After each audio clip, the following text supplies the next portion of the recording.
Hello guys, good evening.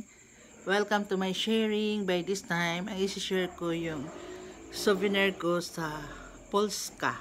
Polska ang nakalakay pero actually Poland yun guys. Nakarating din ako doon sa Gdynia na bumili kami ng amber sa port. Ang gaganda ng mga amber doon. Biniligyan ko yung hipag ko sa akin, sa nanay ko, sa dalawang anak ko. Pero wala na rin yun guys. Mura lang yung amber doon. Sa Russia meron din.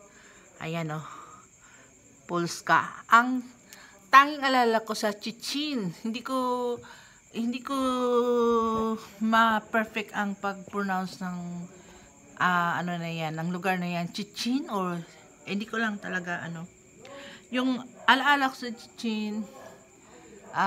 Lumabas kami ng shore partner ko, si Annabelle. Yun, doon. Pumunta kami ng mall, dumang kami sa plaza. Ang lamig-lamig doon, guys. Grabe. Ang ganda rin na sa mall. Nag-ikot-ikot kami doon ni Annabelle. Wala akong naalala na may binili akong something para sa sarili ko. Yun. Yun lang ang fridge magnet na to. Yan.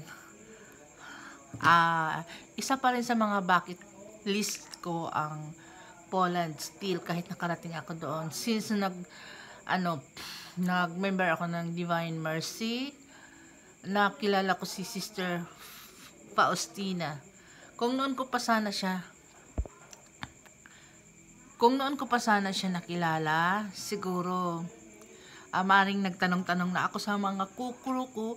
By the way pala, FYI, ang mga Polish crew member sa barko, sila, peaceful, friendly, yon. Mahilig sila mag-party, yon. Ang tangi kang ma-share sa Poland. Dalang beses ako doon sa Gdynia, tapos sa Chichin, hindi ko masyadong ang lugar na yan ay. Ayan. Kilala nyo ba guys, ito yung shell sa amin na kung tawagin litob. Masarap ito guys. Ayan, nagbanding-banding kami ng kapitbahay. Ayan. So binigyan din ako ng ganito, litob.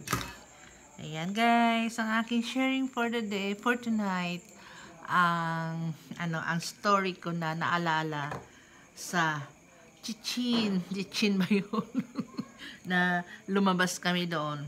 Tapos sa Gdynia naman bumili kami ng amber. Okay. Next video naman, marami pa talagang isi-share guys. Yun nga yung kabanding-banding ko yung border ko, yung kapitbahay ko nag-introduce sa akin. Alam niyo ba si Tita? World cruiser yan noon.